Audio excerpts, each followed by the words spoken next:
Hello, everybody, and welcome to the show. This is Multifamily Chronicles, and I'm your host, Adrian Danila. Our guest today is Neyda Urias. Welcome to the show, Neyda. Hello. Thanks, Adrian. Thank you for having me again. It's always a pleasure to have these type of conversations with you. So, Neyda, before we get started, let's just say that you're invited. You're here at Multifamily Chronicles for the third time, right? I Yes. think you are one of the very few. No, you're one of the very few. There's probably like one or two other guests that have been on the podcast 3 times. So Oh, welcome. cool. I'm very excited to have you here. The reason why I invited you back here is because I wanted to talk about entrepreneurship, your journey from being an employee working for a company through becoming an entrepreneur. I know one thing that there's a lot of people on the market right there, and some of them are, considering entrepreneurship. And I think that this would be a very valuable conversation. Your story, sharing it right here on Multifamily Chronicles, will be a very, very interesting story and inspiring. I could tell you that I listened to your story on your own podcast, and I have been inspired. So I really wanted to get you here to just kind of, tell it to our audience. So first question to kick things off.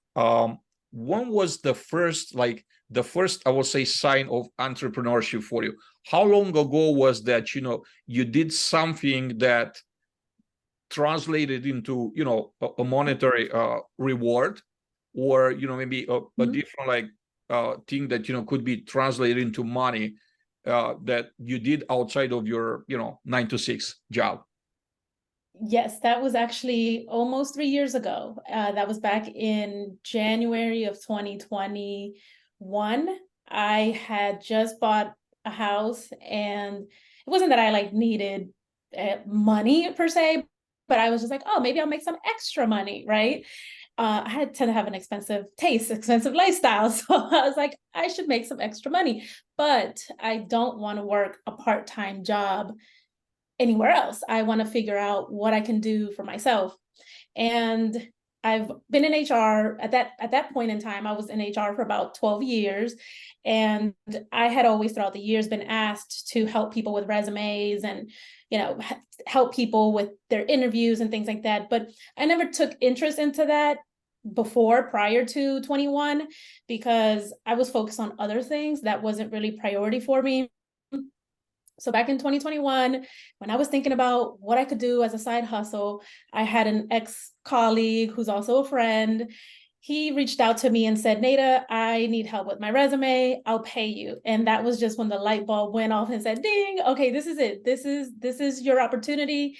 You got to make some money here. And once I completed his resume, I sent it to him. He loved it. And I just asked him for a testimonial. He sent that to me. I announced through my Instagram, my personal Instagram, just letting people know that I will be, revamping resumes, creating resumes. If you need it, reach out to me. And my inbox was flooded. I was very surprised that, I knew it was I was surprised, but not surprised in a sense, if you understand what I'm saying, because I was surprised that people were actually going to pay for it, but not surprised because I know, being a recruiter for many years, I've seen great resumes and I've seen horrible resumes. So I knew that there was the need there. So I wasn't surprised in that way. So you did say that you use Instagram as a vehicle to advertise, right there. I'd like to talk a little bit about the type of audience that you have on Instagram, because I think that's an important lesson for all of us, right? We use different mediums, different media, whether it's Facebook, the platforms, and each platform has its own way to work. So I'd like to ask you, what was the audience right there? What's your audience on Instagram? And why do you think, from a technology, from a platform perspective, that was received so well? Well, on my Instagram, my personal Instagram is a lot of my friends, people I went to school with, or people that I've even just met right along the way, who they have become friends, or just business associates or whatnot. So I use Instagram in that way. And so I announced it. And I mean, through, even before that, I've always been very active on my social media. So a lot of people have been with me through my journeys, right? Through my personal, my professional journeys. And so people really tend to be, they feel, close to me. Like they feel like they know me, even if we haven't seen each other in years in person, even if we haven't talked, even though we haven't really, spent much time together, people still feel very connected through, Instagram. So that was really how I already had that audience already there. So I just figured, let me just put it out there, let me just take a shot at that. And it actually worked. It really worked. My Instagram, what I do have, I don't have on my personal Instagram, I don't have that many business owners. There are a few, but I know that my audience in my Instagram and on my Facebook, they are employees. They're not employers. So I know that certain things that I promote in terms of like my business, I will gear towards those that need career coaching, right? So those are, when I use Instagram, Facebook, I'll tap more into that, giving them resources, giving them tips, advice. But on my LinkedIn, that's more of the professional. That's where I have a little bit of everything. I have the employees and the employers. So that's where I can really tap into both sides. If that definitely works there for me. I love that you said that people already knew you. They felt like they were part of your journey along the way because you were very active and you were sharing your journey with them. This happens to be the same as my story. I'm actually very passionate about sharing my journey with others, right? And the main vehicle I use for that, is LinkedIn. And it's a little bit of a different story, but then your story, what I'm getting is the story, the journey, bringing them along on a journey, and then the target audience was like close friends and family, right? For the most part. Yes. Okay, take us to the next step. What was the next step after that? So after 21, and once I started to get booked and busy, I had someone who at that point, another ex-coworker, and she reached out to me, and she was working with an IT school at the time. She reached out and said, hey, you revamp resumes, that would be perfect for us, because once our students graduate from our training program, that's where you'll come in, right? You'll come in to revamp the resumes, to make sure that when they're applying to the next opportunity, that they can definitely be seen by the recruiter, by the hiring manager. So I worked as a contractor for them on just the resume revamping side of things, but they really got to saw my work and what I can do. And that's when they asked me if I could do a little bit more for them, or if I could help them on establishing their HR functions, because they were growing as a company.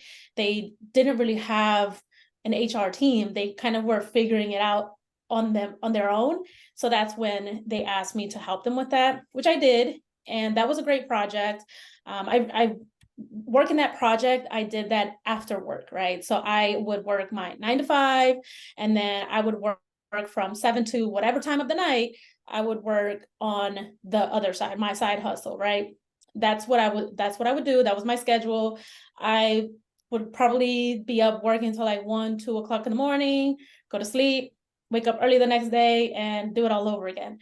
So that's when I really started to learn, okay, I can not only just work with individuals, but now I can also learn and work with companies, with businesses.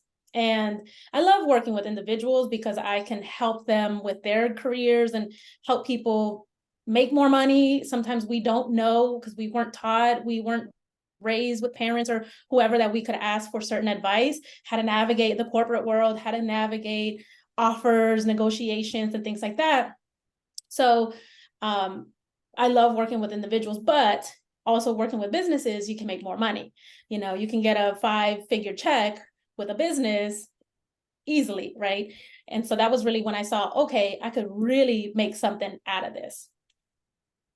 Okay, so I do want to ask you at that point, first question, there's 2 questions I have. First question is, in average with that project and the other project with revamping resumes, how many hours extra outside of your day job you said that you would work weekly? Well, it depended on what I had going on for that week, right? So depending on how many resumes I had, I could do a resume.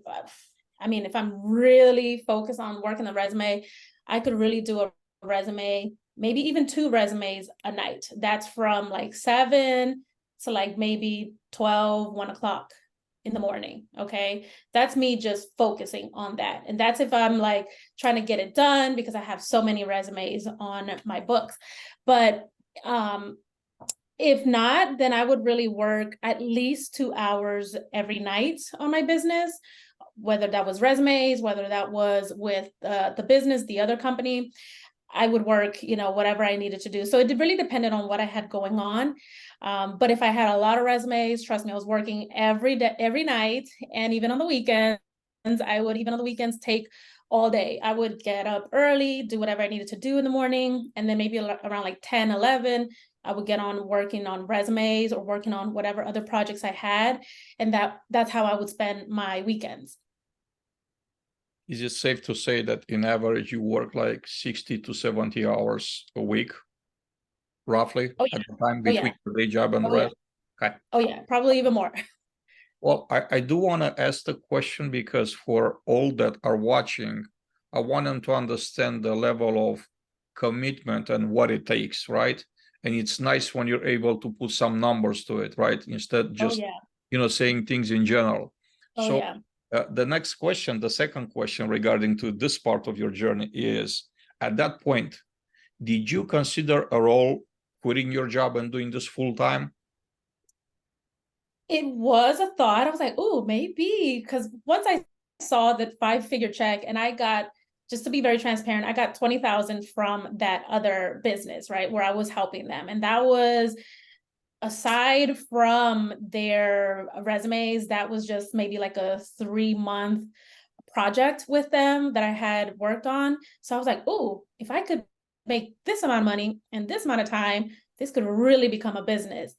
But I loved my day job. I loved what I did. I loved the people around me. I loved the company. So I didn't think it was the right moment at that time, because I just knew that, I love what I did. And my boss at that time also even got a whiff of what I was doing, and she brought it up to me, and she said, hey, I know that you're doing, a side hustle, and, as long as it's not interfering with the business, and I was like, no, it's not, because I was really working my side hustle after hours.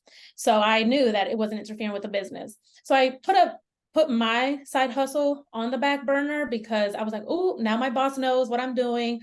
I don't want to get into any trouble. I don't want to start anything. I want to keep my day job. I love what I do, and I don't want to mess that up.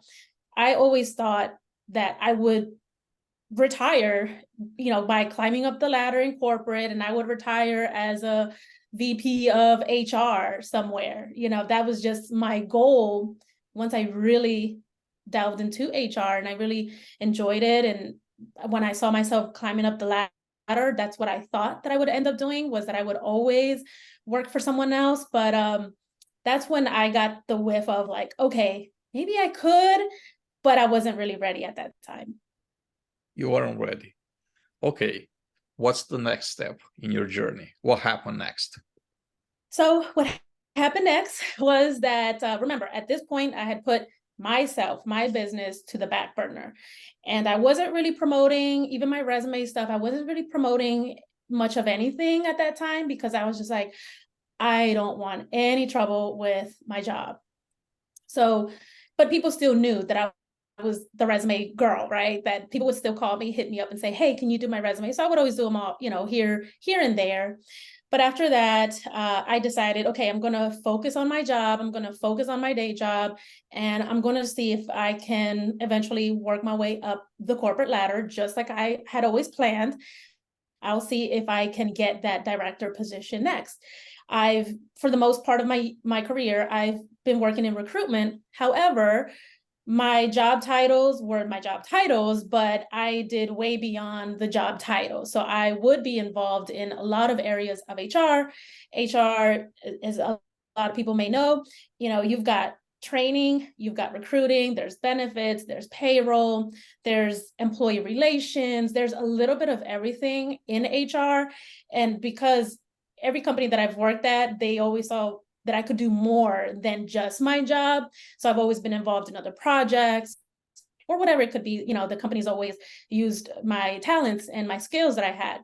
So I knew that I was just ready for that next director role. We had a director at the company that I worked at, but so obviously, you know, I couldn't yet get to that person's role because, you know how it is. You have to wait until a person leaves to be able to get that position. Well, that person, the director, ended up resigning and left. So I just thought, okay, this is my opportunity. This is my time. I'm going to get it. I had a conversation with my boss at that time, and it was presented to me that, hey, you know, would you be interested in the opportunity? And I said, heck yes. You know, I was ready. I just knew that I was ready, and I've proven myself. I always got the kudos, and I always received recognition for everything that I did. And, you know, just, I was more than just a recruiter. I was even a marketing ambassador. Like, I was everything. So I just knew that I'm getting this promotion. Well, comes December for performance review time, and I didn't get the promotion. I got a half a promotion is what I call it, because I got more responsibilities, but not the title that I wanted. And then I also didn't get the money that I thought that I would get, because, you know, as we all know, our performance review is based on the last 11 months of the year that we've performed, right? Well, my review at the end, I was told that I only got a $10,000 increase because I had only been doing the other extra duties for only 6 weeks. So that's what happened to me. And when I heard that, I didn't get the role that I wanted. I didn't get the money that I knew that I deserved. And then that's when I said, okay, I'm going to come out from the back burner and I'm going to put myself first. And I'm going to start on my plan to quit my corporate job. Okay. What was the next once you went back to your, back burner and you you reignited your passion about, doing something outside of your day job? What happened next? How did that play out and how did that evolve? So I, at that point, just said, okay, I got to come out of hiding and I got to really just start to put myself out there. However, I didn't want to ruffle any feathers at my job because, at the end of the day, that was my bread and butter. That was, just your steady, consistent paycheck, right? And when you don't have a consistent paycheck, it can be scary where it's like, okay, where is my next paycheck coming from? So it's, always on the hustle. But that's when I said, okay, I'm going to start reaching out to my networks. So I have a lot of industry friends. I reached out to them and I would let them know, hey, this is what I'm doing. I am looking to eventually go off on my own.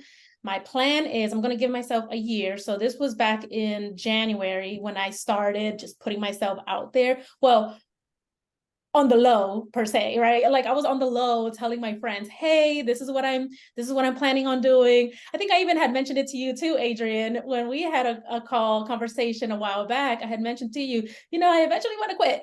So I started telling my networks, and I knew that I could trust the certain people that I could tell, right? That it wouldn't get out there.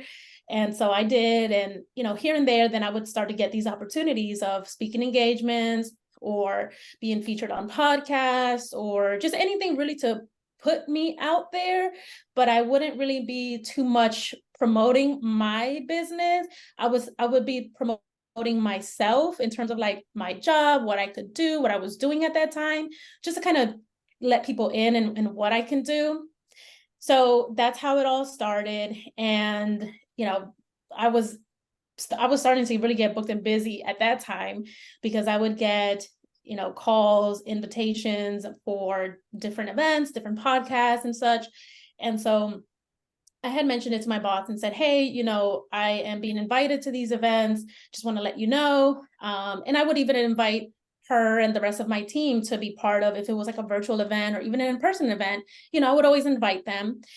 And she said, okay, yeah, I'm glad that you're doing that. That's great exposure for you. It's great exposure for the company. So I think it's great. She was supportive of it. And once it started happening more and more often, like I was at least at an event once a month. I was attending an event once a month to speak at an event, to facilitate a training, to be on a panel, to be on a podcast, whatever it was once a month. It started becoming a lot. It was frequent. So my boss said to me, hey, I see that you're doing a lot of things outside of the company. I don't want it to interfere with work, which if I was speaking on a podcast, usually it would be virtual. It would take about an hour. So that could be like my lunch hour. If it was an event that I knew that I would be in person at and it would take hours, I would just use my PTO. So I could make sure that it would never interfere with my actual workday, right? So once it started becoming very frequent, she would always bring it up in our meetings. And I was still behind the scenes, trying to plant my seeds to different people and just putting myself out there. I would attend networking events, do whatever I could do. I would listen in on business related podcasts, YouTubes, whatever I could do to really learn, because I just knew this is what I'm trying to do. This is my next step. But then, it just got to the point where my boss would bring it up in every meeting. Hey, I see that I saw that you were here, that you were doing that you were doing this. So it was always kind of taking over our meetings. And that's when I decided I'm going to go hard. I'm going to go hard because I want to quit by the end of the year. And so that's literally what I was doing, and that was happening. And just being, having these conversations about what I was doing outside of the company, I just felt that, I felt like I was being talked to like a child, because I'm like, well, this is my own time. This is me. Like, I don't just live and breathe work. I don't just live and breathe your company. I live and breathe for me, myself. So. Neyda, you mentioned listening to podcasts and, certain resources to better yourself. I do want to pause here and ask you the question, could you share a few of those resources with the audience? Oh, yeah. Definitely. So I listen to Yo Quiero Dinero, and she is a Latina, first gen, and Janice Torres, she is the host of that. And I found out about her back in like 2020 or 21. So I've been following her for years. And so she was kind of part of the initial inspiration, because she had a blog and she ended up being able to quit her job through that blog. And she eventually formed other streams of revenue. And that's when I was like, I learned so much about like passive income and all these other things. And so I learned a lot from her, and she would always bring different guests on her podcast. So you have guests who are financial advisors, who are maybe, chefs who are on their own, who maybe someone has a seasoning, or she brings in so many entrepreneurs and they give you so much insight, so much information. So I really took from her. And another podcast that I listen to is Millionaire Mindsets. It's a couple. They both host the podcast, and they bring in a lot of people as well, entrepreneurs who are real estate investors or whatever they are. They're different people in business. They have vending machines, or they do drop shipping, whatever it is. They bring different people on their podcast. So you could really get a lot from both of those podcasts to just really learn and to really think about what you can do. And believe it or not, there are people who they make money off of things that you probably wouldn't even thought, like those vending machines. I never thought that people made money from vending machines, but after hearing vending machine owners, I really it just starts to make sense. You got to put the machines in the right place, like colleges or schools and campuses or whatnot, and you really make money. So those were the two podcasts that I really listened to faithfully. Even still to this day, I do. Okay, let's get back to your journey. What was next? What happened next? Okay, so I want to say this was maybe back to like around June of this year, 2023. That's when I started to really feel anxious. I would get anxiety before going into my meetings with my then boss, because because like I mentioned, every meeting, it would always end up with, well, I know that you were doing this outside of the company. I know that you were doing that. So it just felt like a scolding session. So I would always get so anxious. I would literally pray before going into these meetings. Like Tuesdays were, I hated Tuesdays because I just knew those were our meeting days. And I would just think, oh my gosh, what am I going to get in trouble about today? So I really started talking to my partner and just would let him know, hey, look, I am really getting sick and tired of this. I don't know how I can do this. I am frustrated. I'm anxious.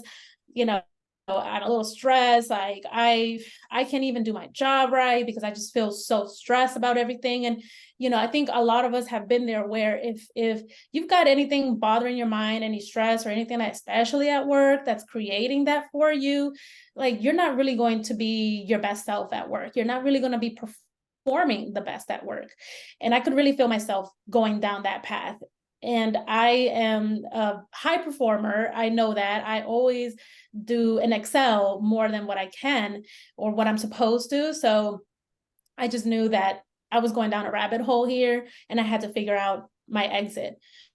So after so many conversations at home and, even with my best friend, just kind of talking to people around me, just saying, am I crazy? Like, I'm not crazy, am I? Or what's going on here? Because I've never felt like this before in my career.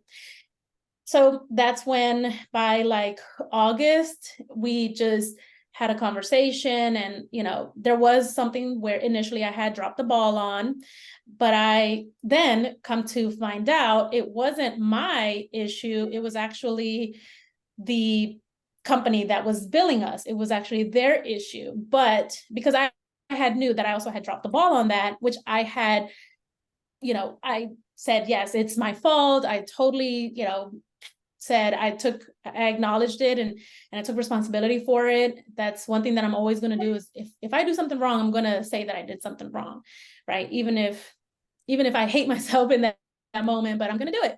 So I did. I said, yeah, I dropped the ball and I got a big scolding of my entire professional career. So I was just like, am I a child? Am I at home with my mom right now? Am I a 9-year-old kid who is being told off by her mom?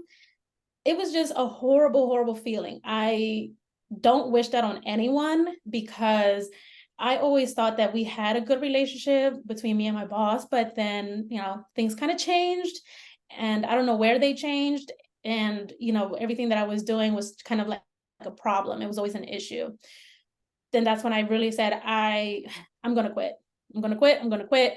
And after hearing me for months, my partner was like, look, just quit. Just give her your 2 weeks notice. Just quit. Just do it because this is really eating at you. It's tearing you down.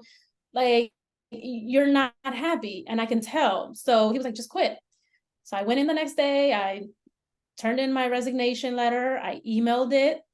And we had, my boss called me the next day because we worked virtually for the most part. And she called me and said, was it something that I said? And I said, yes, because every meeting that we would have, it was always something about what I was doing. And it really got to the point where it was frustrating and it was really getting to me. And so at this point, I'm going to choose me. Because I was also given ultimatums. So I would, in those meetings, be given, it's either us or you. You're either in or you're out. And so I was like, I'm going to bet on myself and I'm going to choose me. So that's exactly what I did. I chose me. Neyda, looking back to your journey, right, from the beginning to today, was there anything that, you wish you would have done differently, if anything at all? I do wish that when I first got the taste of entrepreneurship, because I was like a part-time entrepreneur, when I first got the taste of it, and when my boss did bring it up to me and said, hey, I found out that you do this, that you do that, I wish that at that time when she told me, you should put yourself on the back burner, you should put whatever you're doing on the back burner, that I didn't. I wish that I didn't. I wish at that time that I didn't put myself on the back burner, that I would have still focused on myself because maybe my full-time entrepreneurial journey would have happened sooner, right? But also in a way, I don't regret how things happened, because like I mentioned before, I never saw myself leaving corporate. I always saw myself just growing old in corporate. I was going to be a lifer in corporate. So at the same time, I'm not mad that it happened to me, because if those things didn't happen to me the way that they did, I wouldn't be here right now, probably. Tell us a little bit about your business, Neyda, or tell us a lot about your business, okay? As much as you want. The floor is, Yes. it's all yours. So tell us about the business. Like, what do you do? Yeah. What services you're offering? Yes. We gotta get the word out there for you. Yes, yes. So I have two businesses. They're like a two-in-one, because they're still all HR related. I have a career coaching business which is Elevate Your Career, and the your is UR, and it's a play off of my last name. My last name is Urias, and it starts with UR, so I just kind of played off of that. And what I do is I do career coaching. I have a blog about it. I also have a podcast about it. As you can tell, I'm passionate about helping people. And for me, it's more geared towards minorities, Black, brown women, because a lot of times, a lot of us now, especially like if you're a millennial, you're probably a first gener, this is, you're the first in the family, maybe to have an actual great career, maybe to be in corporate, to be making six figures. So, it's tough where sometimes we don't have that guidance. I didn't have the guidance. I come from an immigrant family background. So I couldn't ask my mom or my dad, hey, what should I do? What can I do? What can I say? They worked, my dad was a carpenter and a chef. And then, he eventually became a truck driver. My mom has always been a housekeeper. So, they didn't have the corporate jobs. I couldn't ask them for guidance, unfortunately.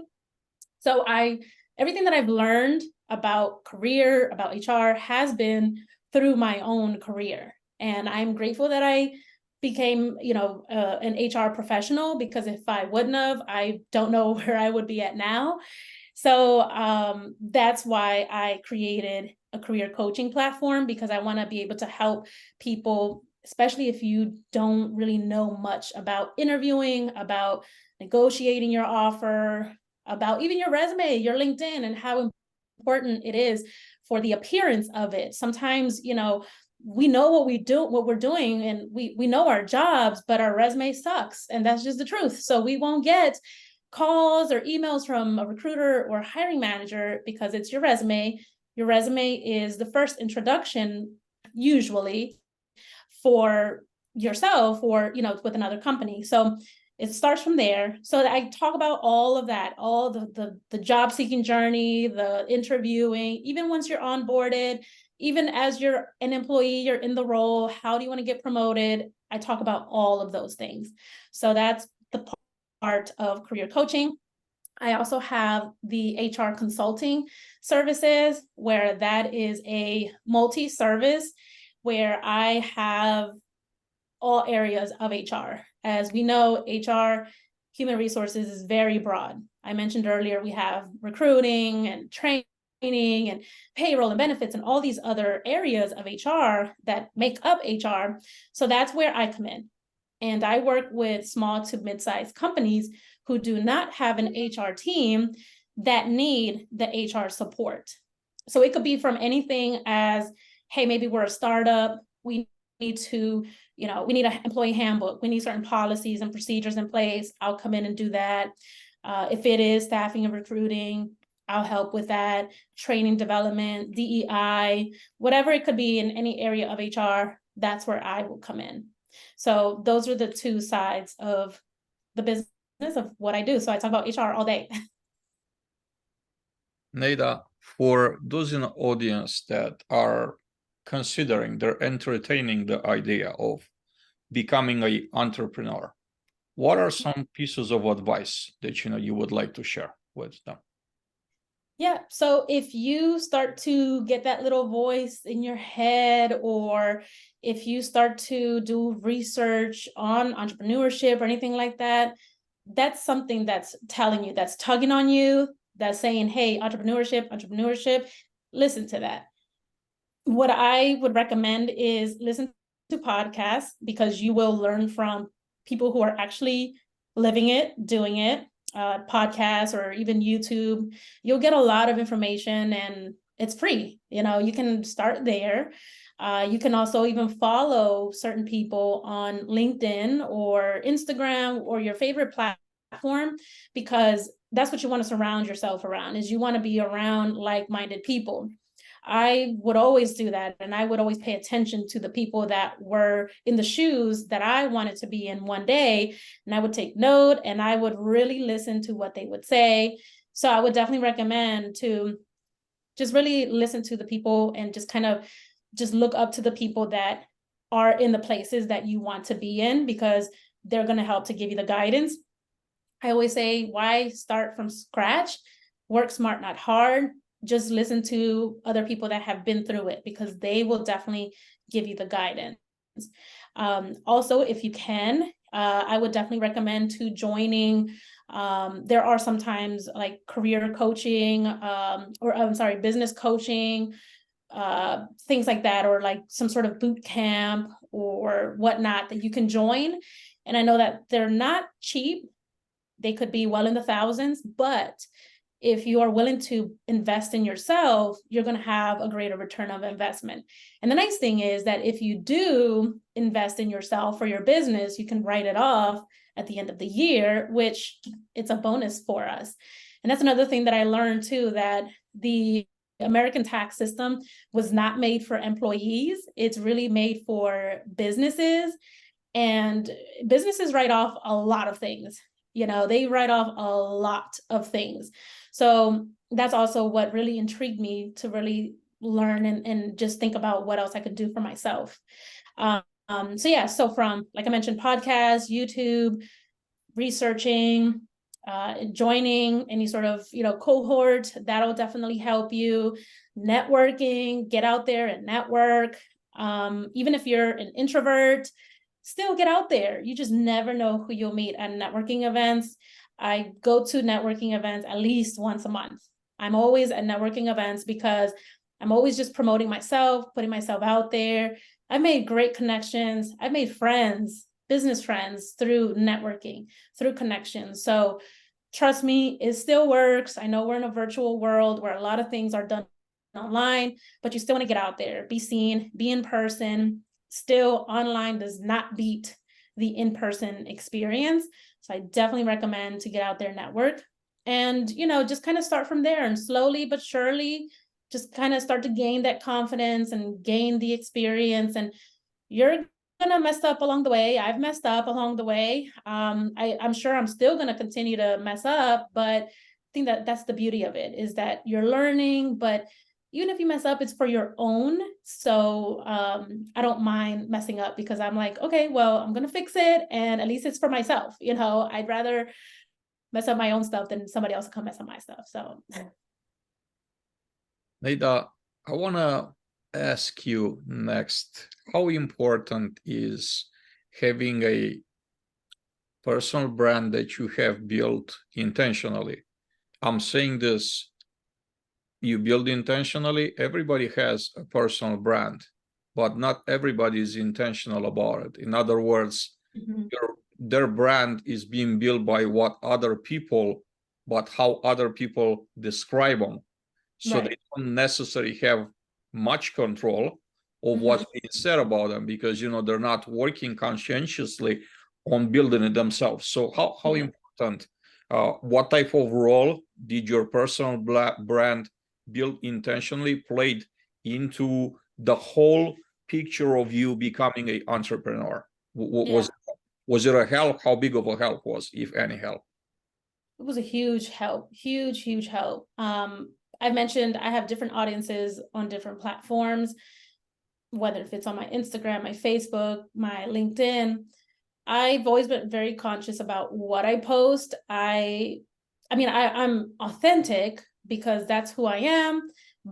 But at the same time, I don't like to post like controversy or anything like that, because that's just not who I am. I don't like that. I mean, I might have my own opinion about certain things, but I don't, post them, because I'm like, I don't want to go down that rabbit hole. So I am very careful about like what I do post. Now, if I'm passionate about something or if I'm advocating for something, then yes, right, I will do that. So, throughout the years on my personal accounts, people really know me about, HR, about my corporate job, because I've shown them my journey throughout. And so people really will see you as the expert. I've had people there reach out and ask me certain HR questions, or if they've used my services. And then when they give me their response or their testimonial about it, they're like, oh my gosh, everything you said worked, or everything you said, it was right. Or, I did everything you said, and oh my gosh, I'm so glad that I did. So that makes me feel good that people really do value my opinion, my experiences, and my advice, and that they really do take it in and really take advantage of it and use it for themselves. And that just also just lets me know that I'm doing something right. So on my LinkedIn, I started my brand for myself. It accidentally became, I was working on my brand, because what I was doing at one point back in 2016, when I really started, 15, when I started using LinkedIn heavily, was because I was promoting a pre-opening hotel that I was working on. And I was working on staffing 150 positions for that hotel. I was working on it for about 2 years before we opened the hotel. It was a challenge. So what I did was, I really didn't have marketing experience, but I started promoting what I was doing and the roles that we were recruiting for, just kind of taking people through the journey of the hotel when it was nothing but like ground and dirt, to when it became something, and then we opened, and just really taking people through that journey. People really felt that they were part of that journey with me, and they were there. So that's when I really started to learn about marketing and branding online, especially because I was like, wow, people really pay attention. You might think people are not looking, or they're not paying attention, even if you're not getting all the likes and all the comments and the reposts that you might think you should get. But trust me, people are watching, they are looking, they are paying attention. And I would get people reaching out to me either on LinkedIn, or if I was at networking events, they would tell me, oh my God, you're promoting the hotel. Oh my gosh, I've been following your journey, and I love to see it, and I can't wait to see what else is next. So just learning about that, taking people through the journey, I've really, really realized that it does work, it does help. So just be mindful what you're posting on both LinkedIn and on Instagram, because that's how people will know you as. What's next for Neyda? What's next for Neyda is full-time entrepreneurial journey. I am right now, as we're having this conversation right now, this is week 3 for me. So this is quite a journey so far. I've been booked back to back with meetings and different, even, lead generation meetings and all these other things. So it's been a great, great journey. I've really been working on putting myself out there. I'm working with different people. I have a business coach. So yes, I'm paying for a coach myself, because I want to make sure that I set myself up and my business up for success, right? I don't want to just do all the work, and I know I'm going to mess up, but I don't want to mess up knowing that, I had the opportunity to really have someone help me. So I have a business coach helping me through this journey. I also have my connections in the industry. I know a lot of people, and there are people who are connecting me with the right people as well. So, big things are definitely going to be popping in the future for me. I'm very excited about that. Looking to different ways to also just grow and expand my business. I know that my majority of my experience has been in multifamily, but I want to be known for more than that.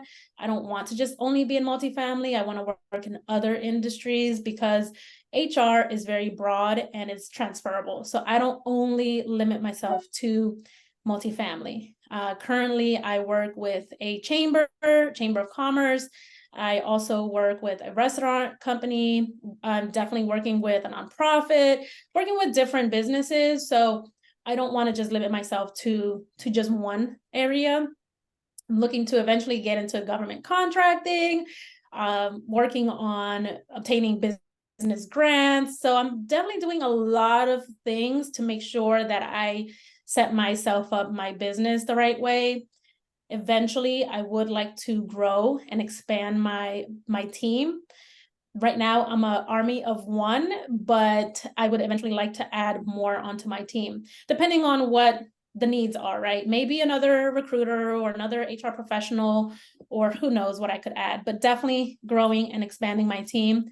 That's the ultimate plan and the goal. And the goal is to stay consistent and not go back to corporate.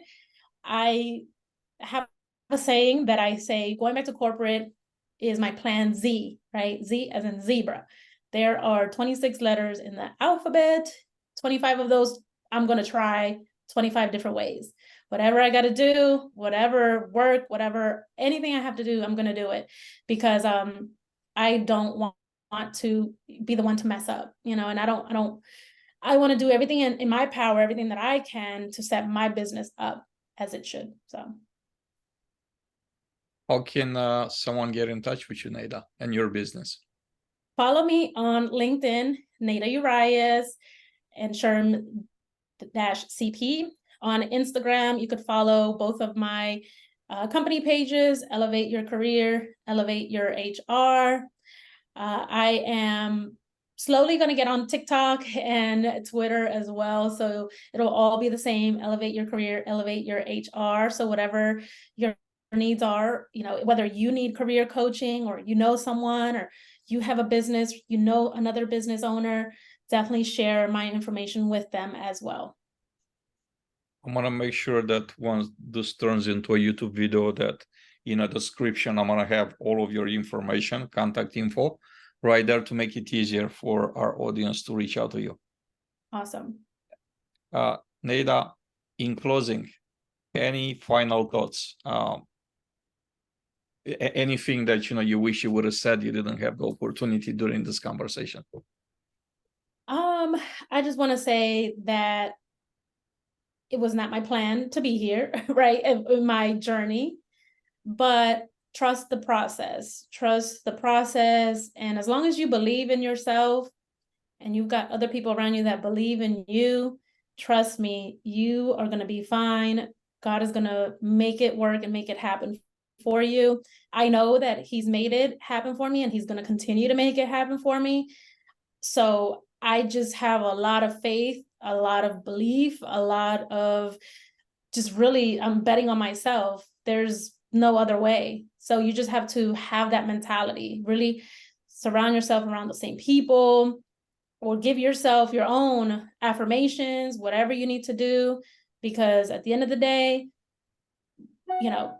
it's just you against the world. We're all we've got, ourselves. So, I want to be able to grow old one day and to be able to reflect on my life and be glad that I made certain decisions. So always bet on yourself. Neyda Urias, I'm rooting for you. Thank you, Adrian. And me for you. Thank you. You're going to do amazing things. I can't wait to continue following you and your journey, like I have been for a number of years now. I thank you very much for sharing your story with us here. I am personally very inspired by your story, and I know some others, out there watching our conversation will be. Thank you so much for taking the time with us. I wish you the very best of luck. Not that you need it. I know that you're gonna kill it out there, but I'm rooting for you, like I said, and you're gonna do amazing things. Thank you, Adrian. I appreciate that. Appreciate your words. I appreciate you. Everybody, thank you very much for watching us today. This is Multifamily Chronicles, and I'm your host. Signing off, I'm Adrian Danila. See you next time. Thank you for being with us. Have a great day. See ya.